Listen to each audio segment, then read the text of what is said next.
के साथीहरु के भन्नुहुन्छ भने अदालतको बारेमा बोल्नु हुँदैन।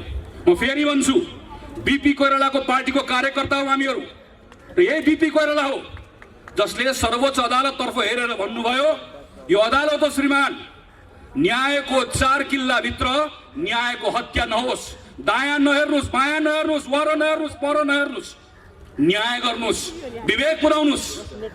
अदालततर्फ हेरेर पञ्चायतको बेलामा फाँसी मुद्दा लागेको बेलामा बोलेका बीपीका कार्यकर्ताहरू आज रामशाह पद देखेर पर भागेर अदालतको बारेमा बोल्दैनौ भनेर भन्छ भने ती कायरहरू मात्र हुन सक्छ। अदालतको बारेमा कांग्रेसले बोल्दैन भन्ने भ्रम नराखौं।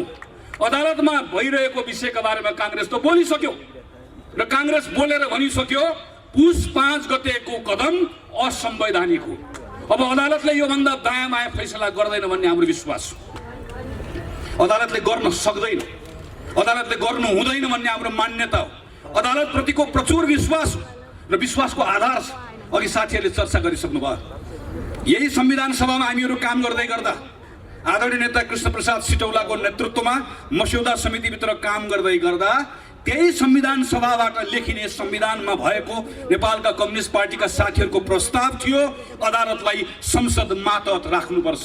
प्रस्ताव थियो एउटा संसदीय समितिले अदालतलाई हेर्नुपर्छ। हामीले भने हुँदैन, अदालतको स्वतन्त्रताको पक्षमा हामी रोप्यौं। यही संसदले अदालतको सम्मान राख्यो। अब हामी चाहन्छौं अदालतले संसदको सम्मान राखोस्। श्रीमानहरुलाई हामीहरु भन्न चाहन्छौं, तपाईहरु संविधान पल्टाएर हेरिराख्नु भएको छ, हेर्ने त्यही नै हो। संविधानको अक्षरहरू पढिराख्नु भएको छ, धाराहरू पढिराख्नु भएको छ, पढ्ने त्यही नै हो। तर संविधानको धाराहरू, ती अक्षरहरू शून्यबाट आएका होइनन्। त्यसको सृजना कहाँबाट भयो, त्यो कहाँबाट आयो, कहाँबाट जन्मियो? त्यही संविधान सभाबाट जन्मियो। त्यो दुईटा संविधान सभामा काम गरेर आएको सदस्य हुँ म। पहिलो संविधान सभाको एउटा छलफल तिथिमिति याद छ। म सुभाष नेमाङको कोठाभित्र भएका छलफलहरू अहिले पनि सम्झिरहेको छु।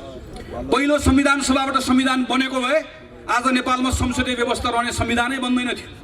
त्यो यात्रा पार गरेर हामीहरू दोस्रो संविधान सभामा आयौँ। एकातिर हामीलाई प्रत्यक्ष निर्वाचित कार्यकारी जस्तो भइदियोस् भन्ने चाहना, अर्कोतिर स्थिरता भइदियोस् भन्ने चाहना, तर अर्कोतिर संसदीय व्यवस्था पनि रहिदियोस्, नत्र भए नेपालको विविधताको प्रतिनिधित्व हुन सक्दैन भन्ने यथार्थको बोध। त्यसका बीचमा हामीले एउटा निर्णय गर्यौं, हामी संसदीय व्यवस्था राख्छौं, तर यस्तो संसदीय व्यवस्था राख्छौं जसमा हुने व्यवस्था न भूत हो न भविष्य। नेपाल संसारको कुनै पनि देशको संविधानमा नभएको व्यवस्था तपाई हाम्रो संविधानमा हामीले राखेका छौं। एउटा संविधान कसैले मलाई बताइदियोस् जसमा संसदीय व्यवस्थामा संसदबाट निर्वाचित भएको प्रधानमन्त्रीलाई 2 वर्ष अविश्वासको प्रस्ताव राख्न नपाउने कुनै एउटा संविधान छ?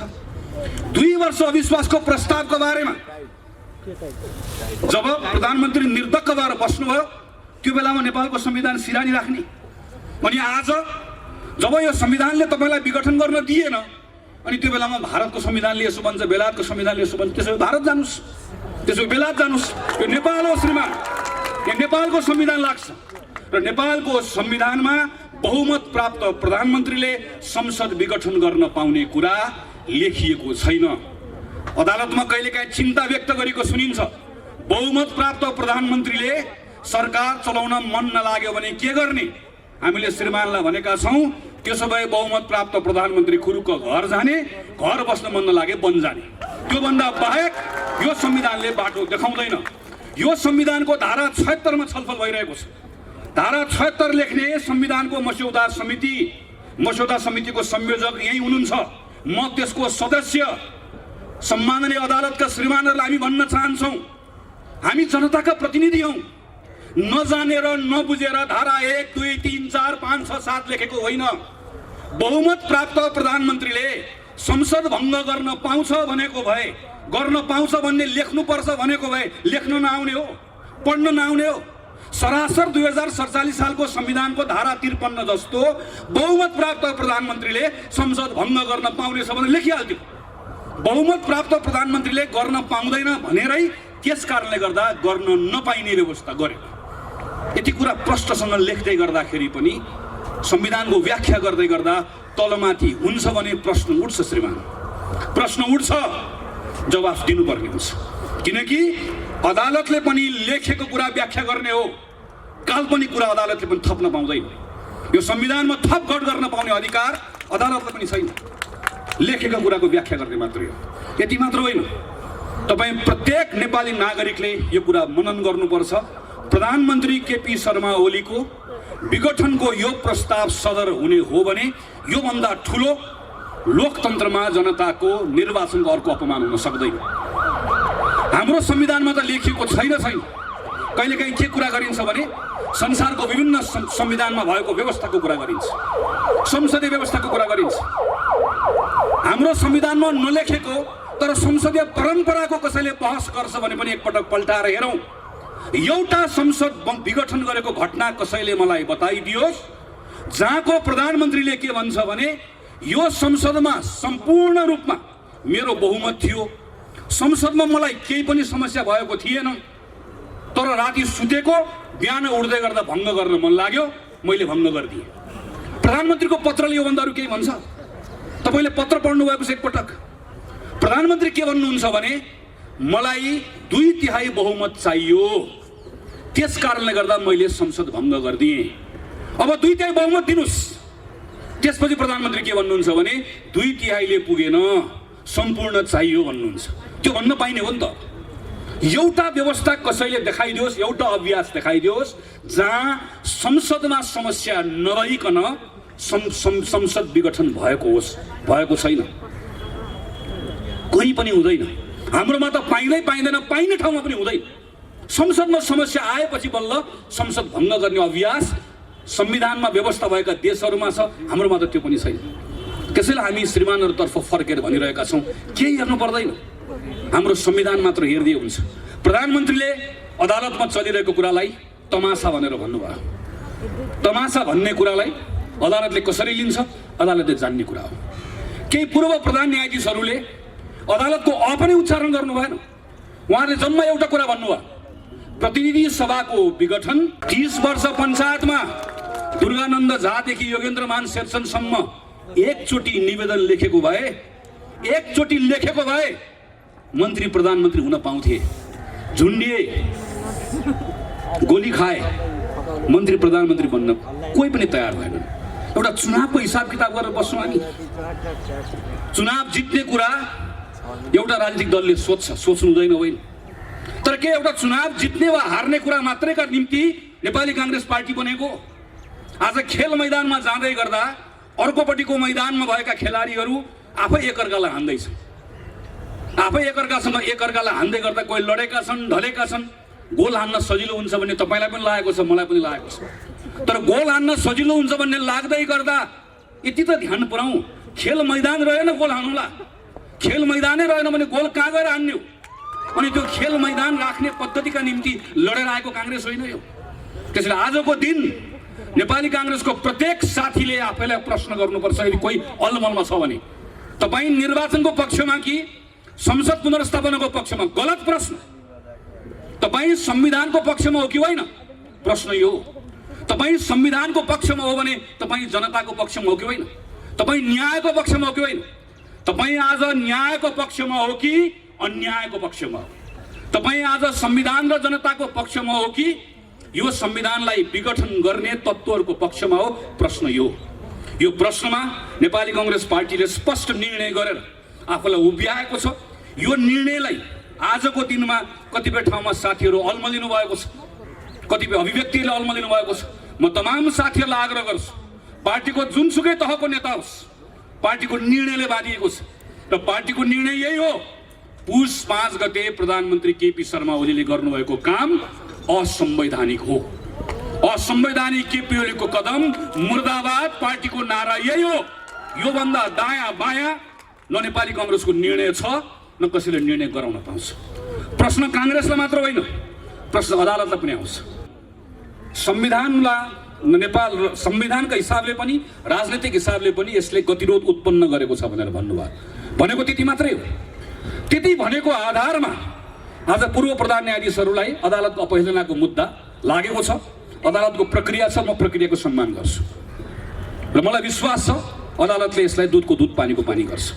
तर एउटा कुरा सम्झाउन चाहन्छु, केवल राजद्रोहको मुद्दा लागेको थियो मलाई।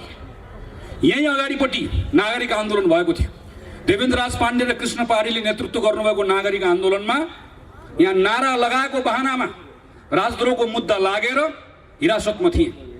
म माथिको मुद्दामाथि बहस चलिरहेको थियो विशेष अदालतमा। विशेष अदालतमा बहस चल्दै गर्दा थुप्रै युवा साथीहरू अदालतमा आउनुभयो।